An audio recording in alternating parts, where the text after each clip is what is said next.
how to deal with a careless, unromantic husband without being sinful. This needs a counseling session, unfortunately. See, a lot of the sisters neglect that the nature of men is different than the nature of women.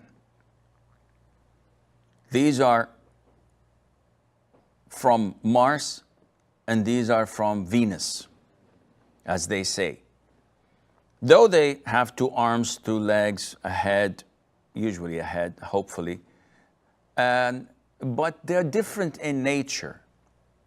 The guys, when they sit together, they speak about everything except their emotions. They speak about cars, real estate, their work, how much they earned, what they bought, what they sold, but never talk about their inner feelings. While women talk about nothing except such relationships. So-and-so divorced his wife. So-and-so got married to a second wife. So-and-so betrayed her husband. So-and-so did this and did that. My husband forgot my birthday, our anniversary. My husband did not know when my first child was born, etc. All of these things, this is how they think. Women are emotional by nature. And this causes a lot of conflict between the spouses when they fail to understand the nature of the other party. The happiest of husbands is that person who always remembers and anticipates and always has the upper hand. So he always texts his wife, I miss you, I love you. He always remembers that her sister's wedding is next week and he takes the necessary preparations and buys this necessary gifts and remembers such important events. And the best of wives is that wife that overlooks when her husband forgets that they've been married for so long. So many wives give a placement test, a quiz on the spot. Which year were we married in? I don't know. It feels like a couple of centuries, if you ask me. But, Akhi, why are you answering in such a fashion? It is. I've been married to her for more like 200, 300 years. She's so old that when she was born, rainbows were in black and white. Akhi, you're not allowed to say such things. Yeah, but it's funny. It's funny for you. It's funny for the guys. It's not funny for her. So we have a problem in communication. Once each party knows how to communicate and how to overlook, and this is an important issue in Islam, known as at-taghaful, meaning to look the other way. Not every single word that comes out of your wife's mouth you have to interrogate and know the intent behind it. Move on.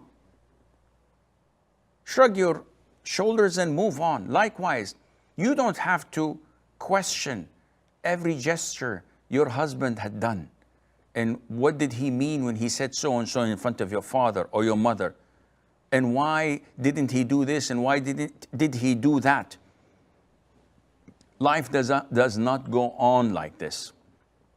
Marriage cannot continue healthy in such an environment. So if your husband is careless, if he's not romantic, do what you have to do to change him positively. You have two courses of action. One, lecturing, reprimanding, blaming, pointing the finger, You did this. Why didn't you do that? And you keep on nagging him until he either divorces you or chooses a second wife. Because this is not healthy. The second course of action can be that you deal with him in a positive way. If he's not romantic, be romantic without waiting for a response. So if he comes on a special night, it's nice to have candlelight dinner. And he would notice, maybe he would not comment now, or in the 5th time, or on the 10th time, but he notices and enjoys what he sees. If you buy him a gift, if you put a rose on his pillow, if you cook him good meals, and always be presentable in how you look, applying body lotions, perfumes, wearing your hair in a nice and tidy way, putting a nice dress on, he'll notice this. And after a while, he would be enjoying it. And after a while, he would be forced to reciprocate, whether you tell him or not. But it would always be shameful for him not to brush his teeth, not to comb his hair, not to take a shower before any kind of intimacy, not to wear new clothes, not to be romantic. And soon, inshallah, you'll find that he's texting you, that he's buying you gifts because you initiated the process. But when we start the blaming game, you did not do this to me when I did that to you, and you have a record book. On the 5th of January, I bought you a bottle of perfume. On the 12th of February, I did this and that, before Valentine's Day, because we don't celebrate Valentine. On March, on April, and you have a list of everything you had done. You didn't do anything. A'udhu billah. What kind of a marriage is this? Such interrogation, such nagging is not healthy. And living in depression is not healthy either. When you start to regret, why did I marry this guy?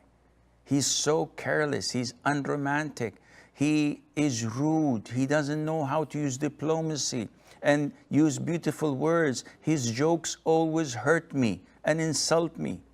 And you live inside of your own shell, depressed. This is not healthy. Not for you, not for the marriage, not for the children. So you have to come out of your shell and you have to look at the bigger picture.